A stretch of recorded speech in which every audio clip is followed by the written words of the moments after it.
I call the Assistant Minister for Trade, Tourism and Investment. Well, thank you very much, Mr Deputy Speaker, and I rise to speak on the Competition and Consumer Amendment Country of Origin Bill 2016. Firstly, can I also say how pleased I am that it is finally coming to fruition after some time. And I'm sure, as you're very well aware, Mr Deputy Speaker, Coalition MPs and Senators, particularly those such as John Wacker-Williams and many others, have been fighting for more accurate country of origin food labelling for more than a decade.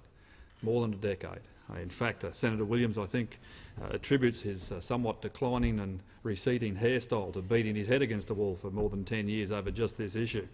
Now, over the years, there have been numerous inquiries and reports. Now, I won't go into specifics of every single report or review, but between 2003 and 2013, there were 4 inquiries, 4 reports tabled and 2 reviews. Now, in March 2014, the Parliament's Standing Committee on Agriculture and Industry agreed to undertake another one. Now, the committee released its report, A Clearer Message for Consumers, in October last year.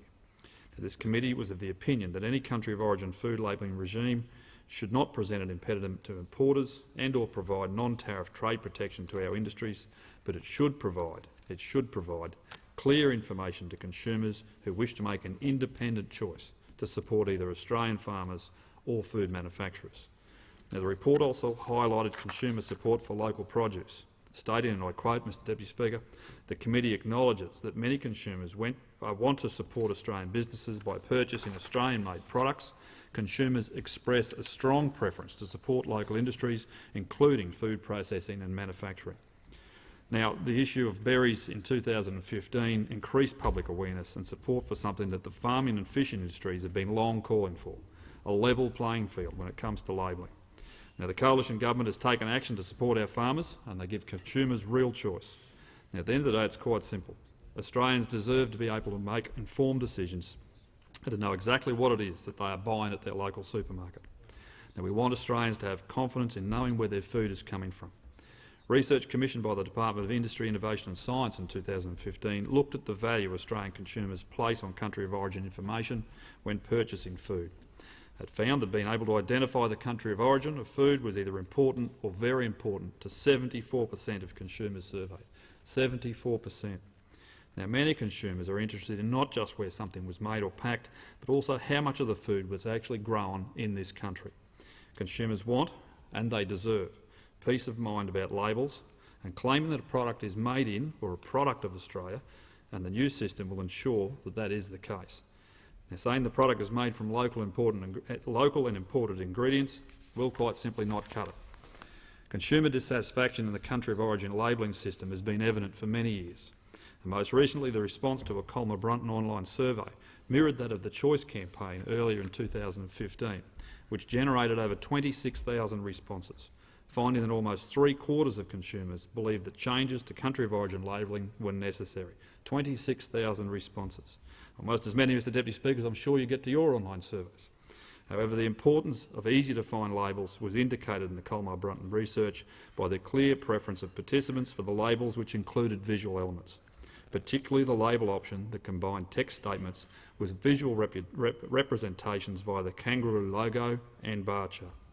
Now, participants in the same study were asked to estimate the proportion of time they spent during a regular but hypothetical 60-minute grocery shop, reading the back of the label to find where products have been made or processed or where ingredients come from.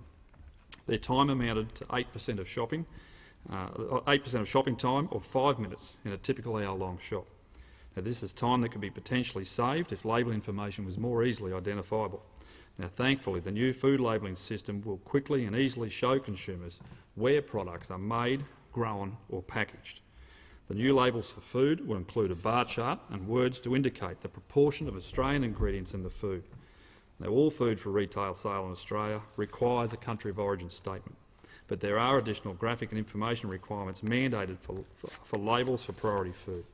Now, importing ingredients and simply slicing them or packing them here will no longer qualify for a Made in Australia claim.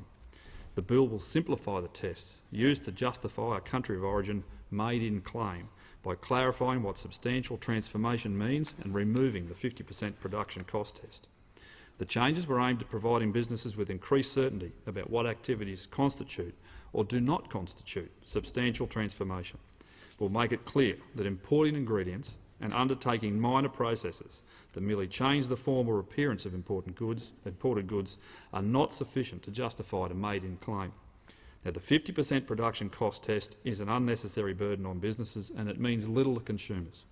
The test is difficult to administer given the complexities of sourcing components through the global supply chain and fluctuation in input prices and exchange rates. The removal of the 50% production cost test will significantly reduce the regulatory burden for all businesses, not just food businesses. It is the main regulatory offset against the added costs imposed on food businesses by the information standard. Now, the Decision Regulation Impact Statement estimated the total savings from removal of the production cost test at $49 million per year, or $550 million over a 20-year period in present value terms. Now, research has shown that identifying the country of origin is the most important piece of information for consumers when it comes to food and can influence buyers' decisions. The value consumers place on origin information can vary between food types depending on the level of processing. Country of origin information is valued more for fresh and less processed food. This is supported by an international literary review of country of origin food labelling, which cited different studies in which country of origin was shown to be one of the most important cues demanded by consumers on meat products. A comprehensive consultation with consumers, growers and businesses meant there was ample opportunity for people to have their say on the proposed labels. Now, the green and gold triangle design was the overwhelming preference of more than 17,800 respondents to the government's food labelling community survey. And can I just thank those people, Mr Deputy Speaker, who completed the survey and had their opinions heard. After all, the labelling is supposed to make it easier for consumers, not more confusing. Now, importantly, the new food labelling system won't impose an excessive burden on businesses. At June 2014, there were over 17,300 food retailers in Australia, including almost 10,000 supermarket and grocery stores, around 4,700 fresh meat, fish and poultry retailers and 2,500 fruit and vegetable retailers. And there are over 13,000 food and beverage manufacturing businesses in Australia. Now, bakery product manufacturers make up the largest proportion, some 45%, followed by beverage manufacturers at 19%. Now, each of the other subsectors account for 1 to 10% of food manufacturers, including meat manufacturers, fruit and vegetable processing, dairy product manufacturing, sugar and confectionery manufacturing, grain mill and cereal, seafood processing, oil and fat manufacturing. Now, agricultural food production is the other key player in the food industry, with over 133,000 businesses. 133,000. Now, while the reforms began on 1 July 16, businesses will have up to 2 years to transition to the new arrangements and incorporate them into routine label changes, and all stock in trade can see out its shelf life. The government has developed an online self-assessment tool for businesses specifically to help them determine their new labels, and businesses can download the new labels using this tool. There's also a style guide and other information available to help businesses understand the changes. To support the effective implementation of the reforms, the Coalition Government has provided the Australian Competition and Consumer Commission with an additional funding of $4.2 million over 5 years to undertake compliance and enforcement activities in relation to these new requirements. The government is also funding $15.2 million for an information campaign to ensure consumers and businesses understand the revised framework. However, the consumer benefit from the time saving that generates from the visual elements of the label is estimated to far outweigh the cost to industry from providing them with that information. The new labels are expected to appear on shop shelves later this year, so keep an eye out for them. They are around. But Australians also have to get on board. And you should always shop local, Mr Deputy Speaker, and always read the label. Now, I always encourage constituents in my electorate of Hinkler to shop local wherever possible. And why wouldn't they? There is so much on offer from our local businesses. Now, whether it's macadamia nuts, avocados, tomatoes, sweet potatoes, limes, watermelons, pumpkins, rock melons, strawberries, just to name a few. I even have a note here, Mr Deputy Speaker, so I can expand on this list if I wish. However, we have several major food processing facilities in my electorate, including Auschili, which has been featured on My Kitchen Rules, Simpson Farms, recently featured on ABC Landline with Pip Courtney, Ocean King Prawns in Harvey Bay, and Urangan Fisheries. Now, those businesses export to the world. They export to the world, and they employ hundreds of our local people. They, like other local companies around this great nation, deserve our support. They deserve our support. Australian food producers exporting their products can also use the new domestic label overseas, and they can do so proudly. The reforms to country of origin labelling comply with Australia's international trade obligations. The Coalition Government has consulted with trading partners throughout the development of the reforms and will continue to work closely with them. And there's no doubt that our domestic product is in high demand. You only have to look at the success of free trade agreements with China, with Japan and with South Korea. Now, recently, Mr Deputy Speaker, I actually hosted a seminar on the Sunshine Coast to inform businesses of how they can take advantage of those FTAs. I'd like to thank my colleagues, the member for Fisher, Andrew Wallace, and the member for Fairfax, Ted O'Brien, firstly for their hospitality and secondly for their attendance and keen interest in the FTAs and what it can do for businesses in their electorate. The CEO of Sunshine Coast exporter Nutworks, Kylie Watson, spoke about her company's experience following the reduction in Chinese tariffs on Australian macadamias.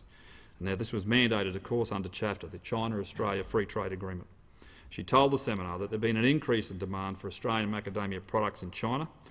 If it was for the FTA, the cost would make it impossible for her to compete with other countries without the FTA. I can also say that most recently this year, my own electorate in the region has become the biggest producer of macadamia nuts in this country.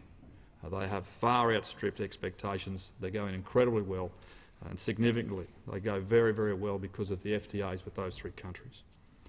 I also recently had the opportunity to visit the Geraldton Fishermen's Cooperative Facility in North Fremantle in Western Australia, which is a long way from home, Mr Deputy Speaker, I have to say.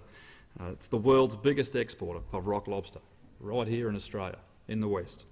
With a membership of 200 fishermen, the co-op employs some 350 people and currently sells around $450 million worth of rock lobsters each year. Can you imagine that? Almost $500 million worth of rock lobsters from the West. Australia's free trade agreement with China, in force since December last year, has seen the tariff for fresh or chilled rock lobster cut to 9% this year. It will fall again to 6% in just 4 more months on the first, well, it's not quite that long, on the 1st of January 2017, just a couple of months away.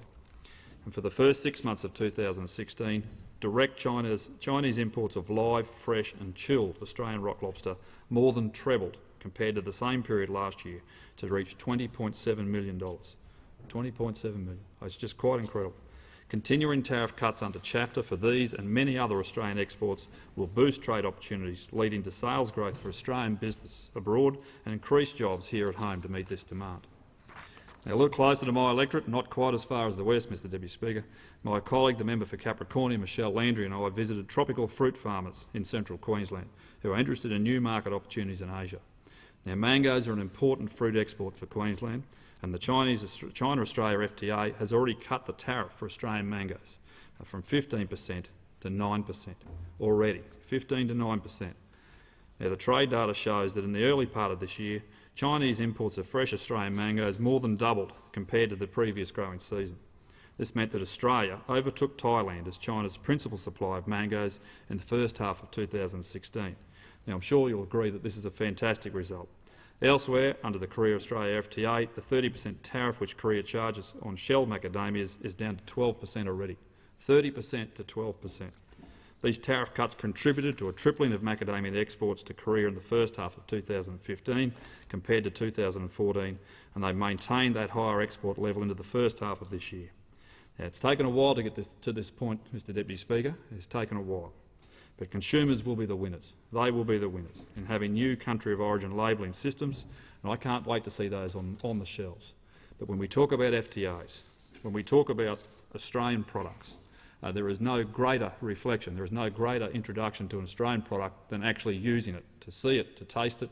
And in my most recent visit to China, I was walking through the Guangzhou airport, which is obviously a very, very busy airport in China, and there's a small fruit stall at the Guangzhou airport, and I thought to myself, well, here is an opportunity just to see what it is that they are selling in China in Guangzhou.